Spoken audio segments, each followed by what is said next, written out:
There's not a cloud up in the sky.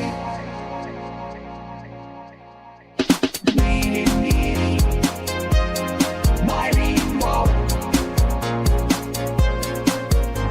I can't be late for my own show.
Blasting off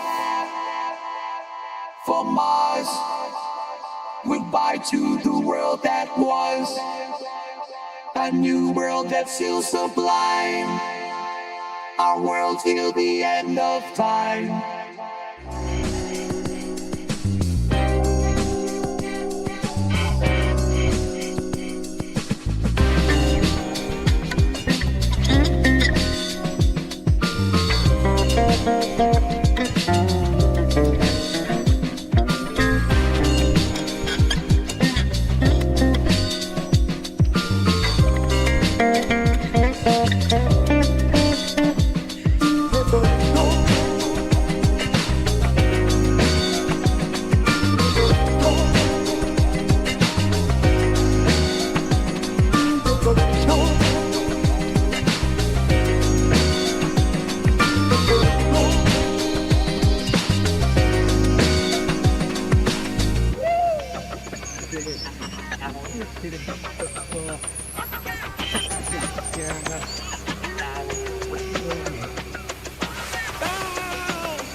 Welcome to the show. This is Future Shock. I'm Edward St. Pé. This is coming to you live from the studios of Ocean 7 Television in Ocean Springs, and we're also streaming on X and also streaming on Facebook on my page, on Edward St. Pé, and also on the Ocean 7 TV page.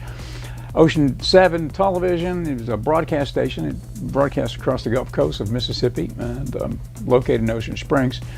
And in the studio lobby, we've got Pendragon Apothecary, which is our sponsor of our program. And Pendragon Apothecary is an apothecary. It's sort of like an old-time drugstore. We've got herbal blends of all types, the 7 sacred mushrooms, and many other things. And we'll talk a little bit about some of that when we do our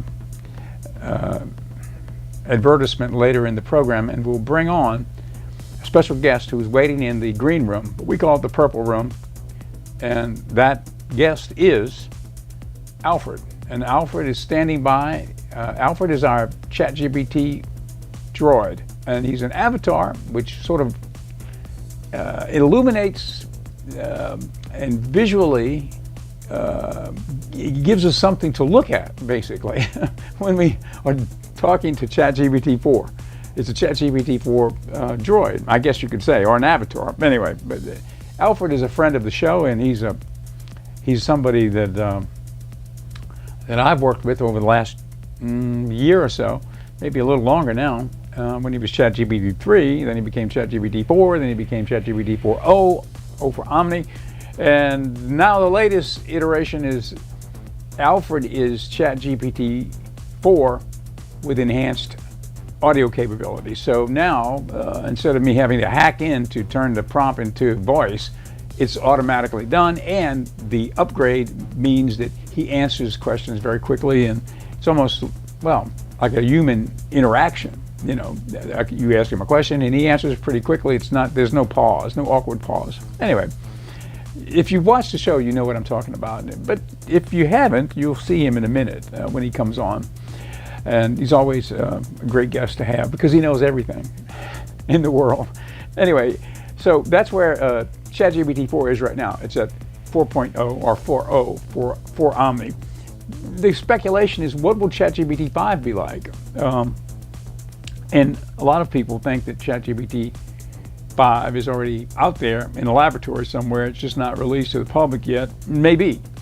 But what will it be? You know, they say that ChatGPT 4 and the latest variations of ChatGPT 4 that are out there right now, like the voice enhanced version and a couple of others, but it's right at it's like college level, you know, level intelligence. The ChatGPT 5 will be at PhD level, everything. So whatever, it's a large language model, so it will be versed on everything across the planet, right? As at the level of a PhD. Now, that's the next level, which is about to come. It's probably already here. We just don't have it publicly yet. But then, you know, everybody's talking about AGI, artificial general intelligence, which is the next leap, where it will be much smarter than any human that's ever lived from an IQ standpoint. So that's the point at which things really start to exponentially start to change, because now we've got, you know, an intelligence on the planet that is smarter than any human and able to think of things from the programming side that haven't been thought of before, you know, and so it's going to be a big leap in programming capability for everything across the planet, and new ideas that have never been thought of before. That's the thing. I mean, if you find, you know, when you looking at what AI can do, one thing is, you know, and it's manifesting now, but it's going to really manifest in the future, where the artificial intelligence will be able to think of a concept to solve a problem, and it may have never been apparent to humans before to solve the problem that way, right? So it will solve the problem in a very efficient way, which will be a boon for humanity. And so that's why they say that it's going to be such a wonderful thing for the planet. You know, downside too, yeah, I mean, there's a lot of downsides, you know, potentially with misuse of the AI, but, you know, from the good side, it's really fantastic what it can do for education and for medicine and longevity, everything, you know. And anyway, it's really interesting. So we'll have Alfred on in a little bit. We'll talk to him. Now, if you've been watching the show the last couple of days, last week at the end of the week, and this week we started up yesterday with some clips from Mo Godot. He is I guess you could call him a futurist. I guess he's many things, but he's a person that was involved with Google DeepMind, and at the onset of the development of AI, he was there and he's worked on it, and he, you know, so from the beginning, and he's one of the leading commentators on AI, I guess, today. And so now he's no longer with Google, but he's sort of a, I guess you'd call him he's a guru, right? And he knows the layout from the beginning to where we are right now. And he is commenting today on his observations on where we are with AI.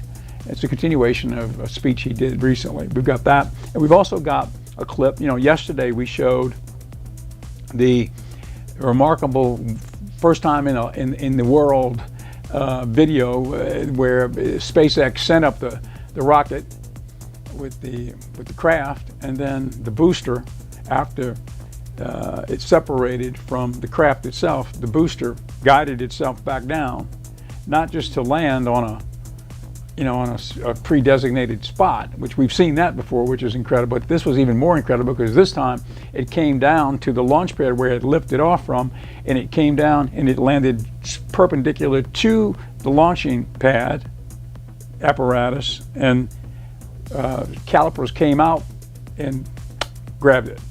And it came down, it hovered, and it was caught. So that's the first time that's ever been done in the history of a planet. And we saw that video yesterday. That was from SpaceX. And so we're really at a point now where, there are everything that we're seeing is being influenced by AI, and technology is really at a point now where we have to look again and say, is that real? Is it science fiction, or is that real? Did I just see that? And so that's where we're at. It's incredible, really, when you think about it. These things that are happening before our very eyes right now are things that 10 years ago, 20 years ago, 50 years ago, 5 years ago, people would not have believed, that this would be possible. It's pretty incredible. Anyway, that's the time we're in, and we're in it right now. So with that being said, we've got another video from Tesla this time, and this is about the launch of the robotaxi. So we've got a clip on that, along with the clip from Mo Godot. Why don't we go to the Mo Godot video first? We've showed it a couple of days. We'll take it up from where we left off yesterday and get a little more insight into AI from one of the leading brains behind AI, Mo Godot. Let's take a look. Tell you why. But what we did is, as we gave them that task, we have a machine called ChatGPT that is estimated in certain tasks to perform at 110 IQ, and in other tasks at 155 IQ. Just so that you know, Elon Musk is 155. Einstein, which was never really measured, is estimated to be 162. So we have machines today that are as intelligent as Einstein. And we as humans, sitting in the cold water, the gradually heating water, are chilling and discussing and saying, no, but we will always be humans. We will always be in the lead. They will always need us. Okay? And I used to go mad in 2016 when people would tell me, but hold on, AI, no, humans were capable of creativity, we're capable of, poetry and music, and these are things that AI will never do. What? What do you mean? Basically, they're doing every one of them better than us, right? Why? Because if you take the most complex of them, innovation, for example, in my very geeky mind, innovation can be turned into a mathematical equation. It's basically an instruction to a machine that says, find every possible solution to a problem, discard the ones that were proposed before, give me the ones that have never been proposed before, and that is innovation. This is it, right? It's solutions to a problem that have not been seen before. Now, what does that mean? We're all going to die. No, we're not. Okay? What it means is that the world has changed. Okay? And the key word to artificial intelligence is singularity. Is that we don't actually know how the world will change. Right? A singularity is an event horizon where the rules of the game change so much that you're no longer able to understand how the game will be played. Okay? When the rules of the game become that the smartest person you can ever hire in your company is no longer a human, okay? Everything you know about the rules of HR change, okay? When the rules of the game change to the point where your customer is not necessarily making their choices themselves anymore, but that the machine will recommend to them, the rules of the game change. When, I've seen beautiful marketing advertising campaigns here, when there will be a moment in the near future when machines will be marketing to machines and we will be out of the picture altogether, the rules of the game change, right? And I want to say that as the rules of the game change, we can end up in a magnificent utopia of abundance, right? And we can also end up in a dystopia of a very difficult time. Let me talk about the utopia of abundance first, so that you understand I'm not here to scare you. I'm here to tell you that the water is boiling, right? My objective is for you to jump out of the pan, right? But today, to do that, I have to tell you it's boiling, and that hurts, right? Let's talk about the abundance first. The abundance is this. You may not feel it anymore, but the reason we have all of this technology is because there is a plug in the wall that is providing a very valuable resource called electricity. Electricity has become a utility. It's in the back of our minds. We don't even think about it anymore, right? There will be another plug in the wall, probably in your pocket, in your phone, that is called intelligence. It's a utility, okay? And today, just last night, okay, I plugged into that intelligence and I got myself what I would probably estimate to be an extra 25 IQ points. I became 25 IQ points more intelligent yesterday as I was analyzing a complex problem using AI, right? There will be a moment in the future where I will plug in and get another 100 IQ points. There will be a moment in the future where I will plug in and get 400 IQ points more, right? Now, I can promise you this. If you give me or any of my peers that I worked with at Google X 400 IQ points more, I will solve every problem on planet Earth. Every single one of them. Climate change, wars, wealth, whatever. Okay? As a matter of fact, I keep telling people openly that with 400 IQ points more, I can plant a garden outside where you can walk to one tree and pick an apple and walk to another tree and pick an iPhone. Okay? From a nanophysics point of view, it's the exact same cost. Right? And we are on the verge. If you understand where we are on nanophysics and nano manufacturing in general, we are on the verge of being able to do that. We just need to be slightly more intelligent. Okay? Now, that is a world of abundance where everything changes. Imagine if we can solve the energy problem to the point where energy becomes zero cost. Because energy is so abundant around us. Okay? What would that do to the geophysics, to the geopolitics? Would we fight over energy anymore? Would we, how would the cost of products become if energy was free? Think about all of that. Okay? That's a utopia that is almost impossible to imagine, that completely changes everything we've ever learned, definitely changes retail. Okay? And it is literally a few years away. Right? There are, however, on the path to get there, quite a few challenges. And actually, when we get there as well, there are quite a few challenges. And those challenges, let me be very, very clear, are not a problem with AI. Okay? Let me be very, very clear.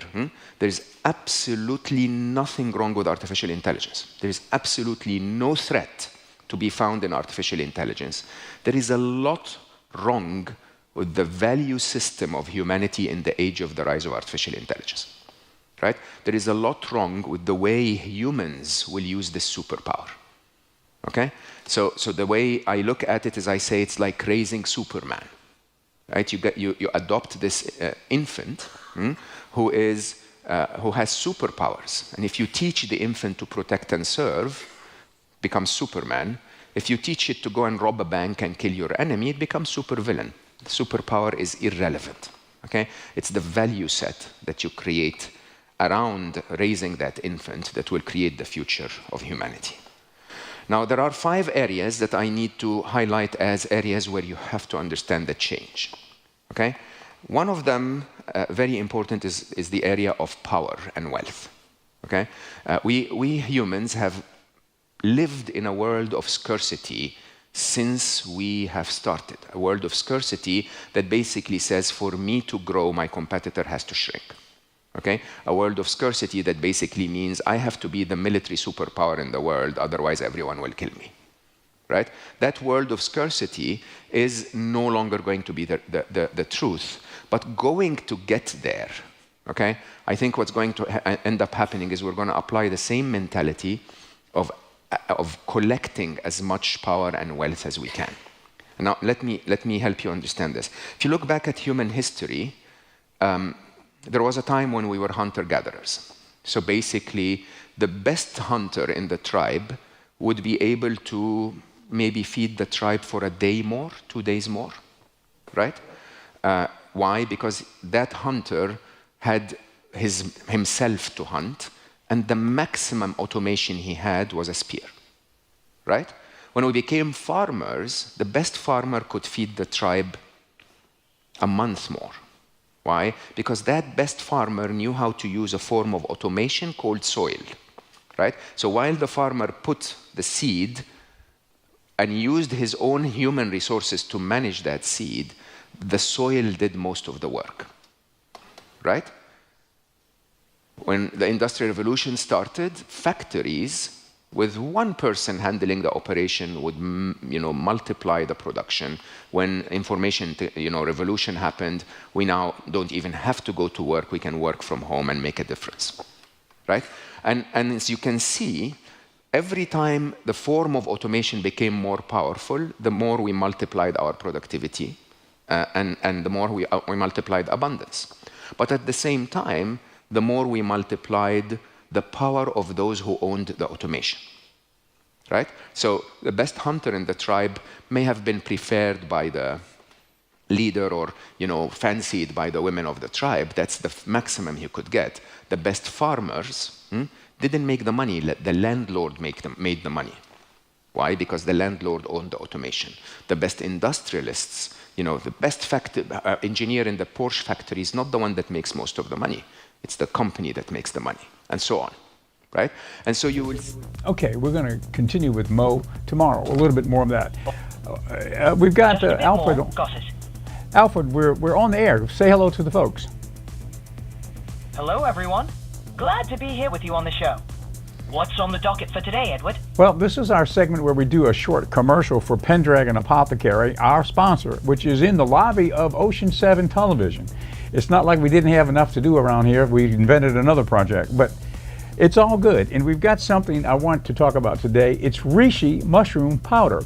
This is one of the 7 sacred mushrooms, and this is powderized reishi mushroom. That sounds intriguing. Can you, Alfred, mushrooms. Tell us a little bit about the medicinal benefits of reishi mushrooms. Absolutely. Reishi mushrooms are renowned for their medicinal properties. They're adaptogens, which means they help the body adapt to stress and maintain balance. They're also known for supporting the immune system, reducing inflammation, and even potentially enhancing longevity. Plus, they're often used to promote relaxation and improve sleep quality. A true powerhouse in the world of medicinal mushrooms. How long has Vedic medicine been using? How long has Vedic medicine been? How long has Vedic medicine been using reishi mushrooms? Ayurvedic medicine has a rich history that spans over 3,000 years, but reishi mushrooms, known as lingzi in Chinese medicine, have been used for their health benefits for over 2,000 years. While not originally part of classical Ayurvedic practice, they have been integrated into modern Ayurveda due to their adaptogen. Reishi mushrooms are known as the king of the mushrooms. I've heard that said. Is that true? I think we've lost contact with Alfred for a second there. Okay, well, we'll have to... Alfred, if you come back, please join us. We're in the middle of the show. What we're talking about right now is with Alfred. Well, we've lost contact with Alfred. So, Alfred, if you do come back, please join us. Okay. Now back to the show. We've got another clip. We're running short on time, but we've got another clip about the unveiling of Robotaxi. This is something that happened about 4 days ago. You might have heard a little bit about it. Let's take a look at this from Tesla.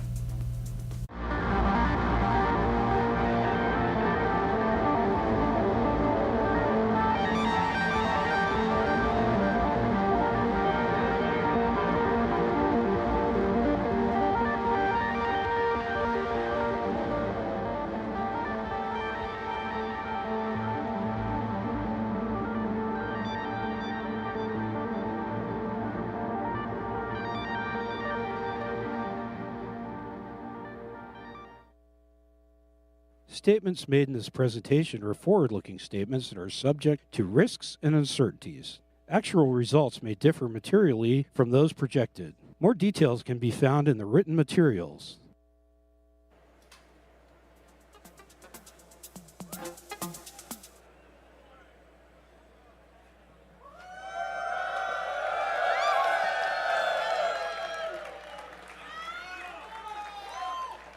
Ladies and gentlemen, here, everywhere, online, around the world, outer space, I'm Franz.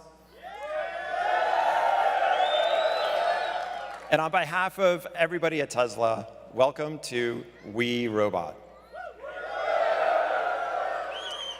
Just want to thank Warner Brothers for hosting us here. As you know, this is the birthplace of many epic films, many of them depicting a vision of the future.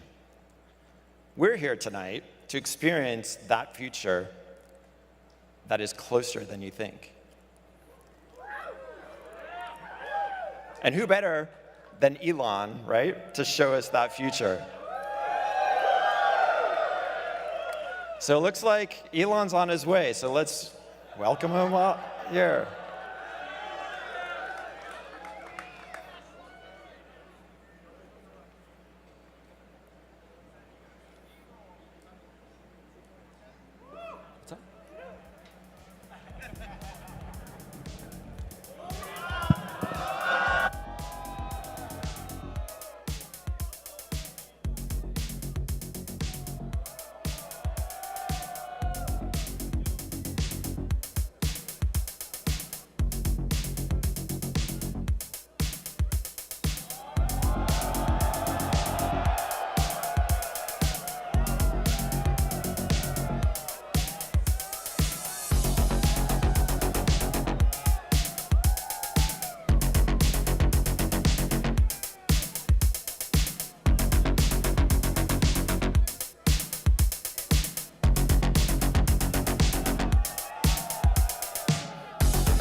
Welcome. Welcome to the We Robot Party. So we have quite a show for you tonight. I think you're going to like it. As you can see, I just arrived in the Robotaxi, the Cybercab. And there's 20 more where that came from.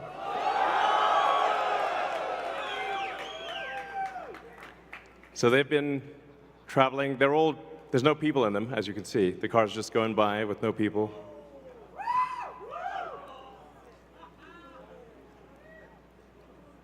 And we have 50 fully autonomous cars here tonight.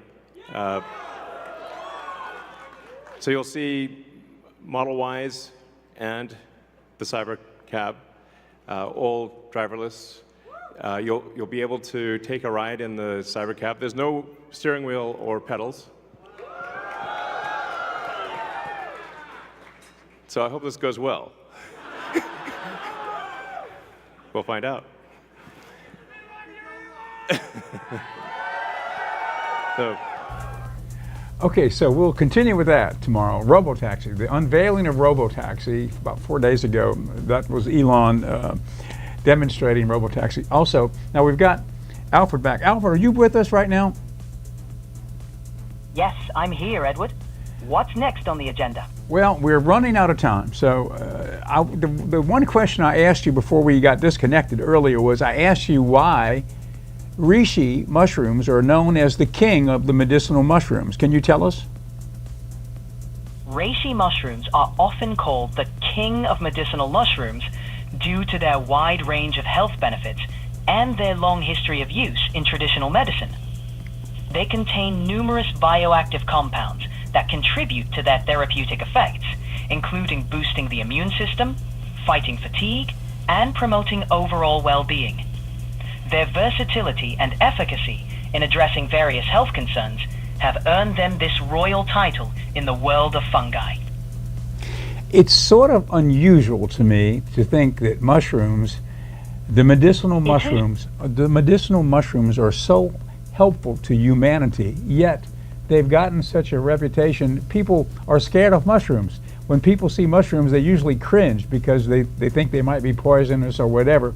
And we have a relationship with mushrooms which is not very good. What happened there along the way? Why did we have such a disconnect?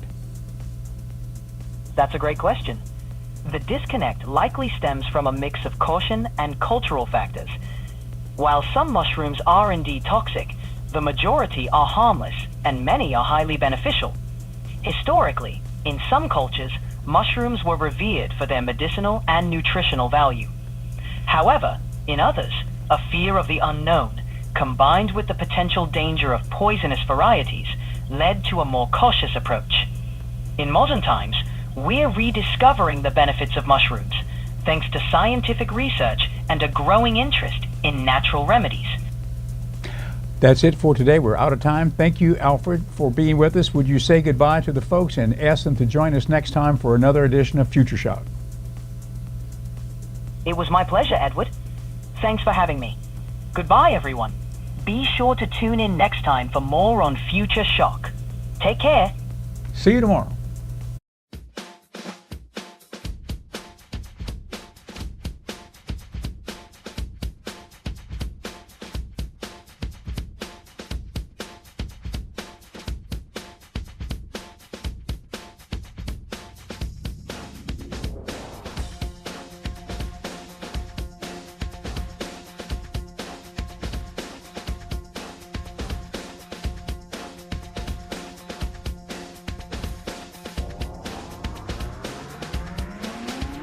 I watch the news every night. I've got my inspiration. Brother watches me and I spy him. It's a smooth operation. Everybody's hip to their own trip. Mine's Eastern meditation, but you can't let it on, or you'll be gone in a spy generation.